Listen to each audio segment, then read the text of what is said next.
Hello everyone, I am CoolGuy, and today I have a first look showcase of some of the new Iron Banner weapons that were obtained from bounties and rewards. This Iron Banner has been a little bit more generous with its loot compared to previous events. There are 4 bounties from Iron Banner that each have different tasks associated with them to complete. Now 2 of the 4 bounties reward an Iron Banner weapon. You can also get a weapon from a rank 5 rank up as the final reward from Iron Banner, and another way is if the vendor would be selling the weapon, as in this event it is the assault rifle and the shotgun.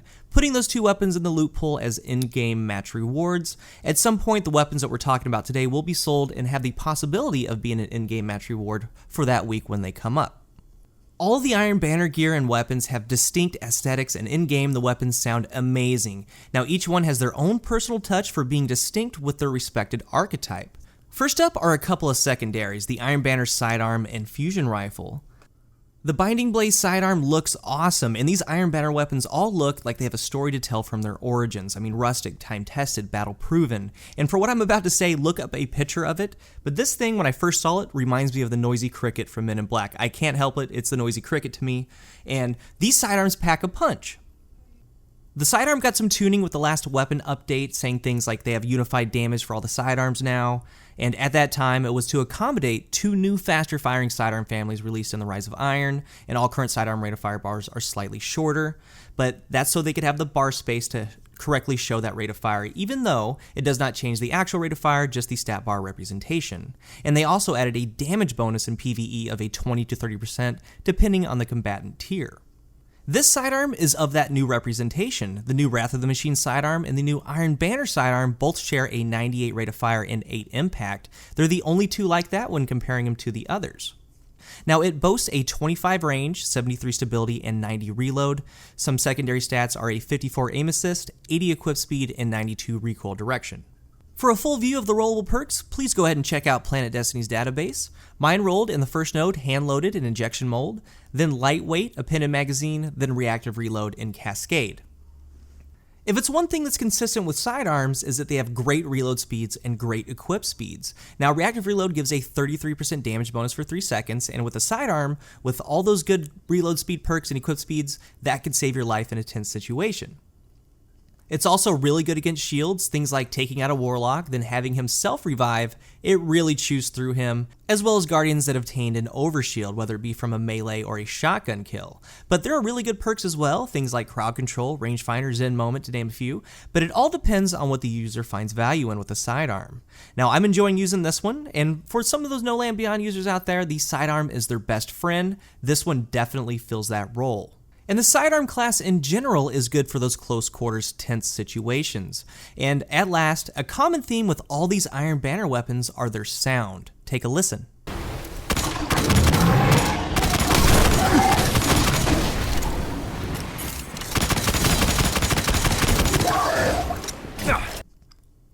Next up is the Fusion Rifle, the Branded Lord, and it puts its own little flavor on the sound of a fusion rifle.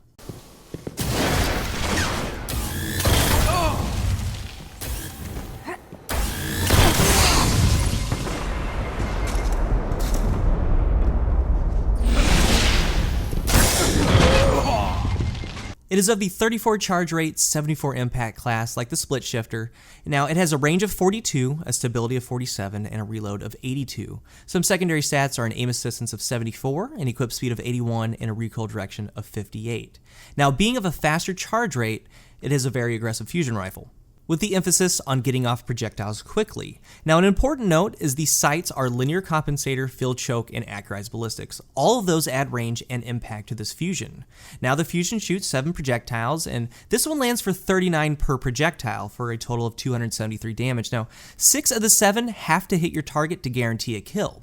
I also have accelerated coils on mine, which drops the damage to 33 projectile, and that's 231 if all 7 hit. But you can run into issues with that really quickly. All 7 need to land to guarantee the kill because 6 of the projectiles will land for 198. This weapon has 4 in the magazine, and something like Brace Frame will reduce that to 3, and that's pretty low. Mine rolled with Perfect Balance or Brace Frame, Lightweight or Accelerated Coils, and then Hot Swap or Life Support. Ideally, I would want something like Rangefinder, Performance Bonus, Replenish, or Rescue Mag, but I'm okay with Hot Swap and Life Support. But so far, for its archetype, the Branded Lord does a good job, but specifically on smaller, more chaotic maps, Drifter, the Anomaly.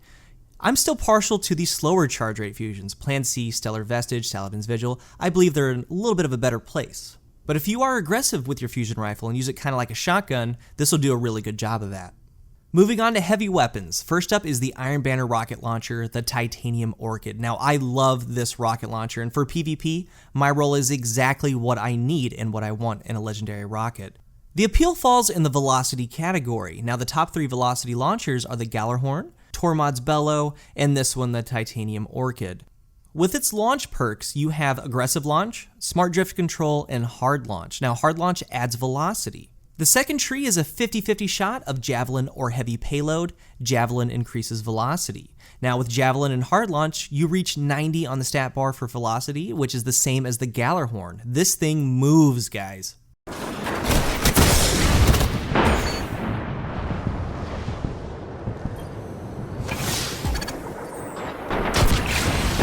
Down. The first node in the last column is a 50-50 shot of Grenades and Horseshoes, or Tracking. And those two will probably be used most of the time. Mine also has Clown Cartridge as an option. Even if you get a roll that's not based on velocity and the roll doesn't really work towards PvP, say those 50-50 scenarios went to the other perk, you can have yourself a very fine PvE rocket. Focusing on blast radius, something like Aggressive Launch, Heavy Payload, and Tracking, or even the possible Cluster Bomb at the bottom node will make this a great PvE rocket.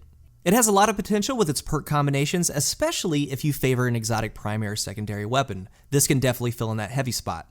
And again, mine rolled just perfectly. I don't really need another one. This is exactly what I want and is a really good PvP rocket. The heavy machine gun, the Silver Dread, falls in a very, very lethal archetype of the 77 rate of fire and 37 impact class, that of the Zombie Apocalypse and the Baron's Ambition.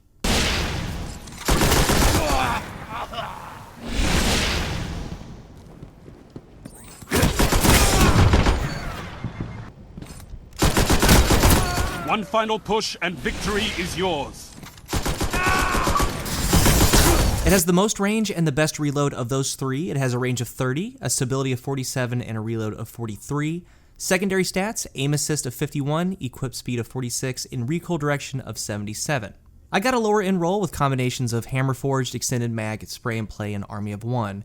And ideally for me, Counterbalance makes things a whole lot easier with these machine guns. Like right here is my Baron's Ambition with Counterbalance, but perks like Hidden Hand, Rangefinder will be efficient as well.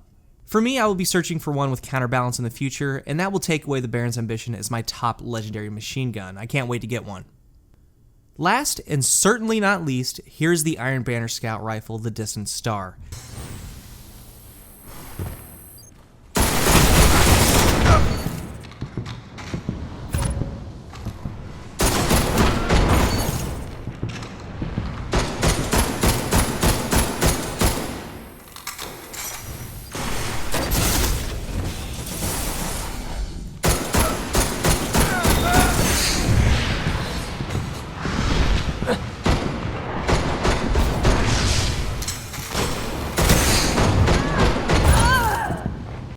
I imagine this weapon is going to gain some traction down the road, so stay tuned. I'm going to be doing a full review of this in the near future. This Scout archetype is of the 42 rate of fire and 38 impact class. It's kind of rare, we don't see too many of them. It's the same archetype as the Mida multi-tool. Some of its predecessors are the High Road Soldier, 1-to-1 Synesthete, and the Crypt Dweller. But in Year 3, there are currently only 3 weapons that can be used in higher level activities, like Iron Banner, Trials, in-game PvE content.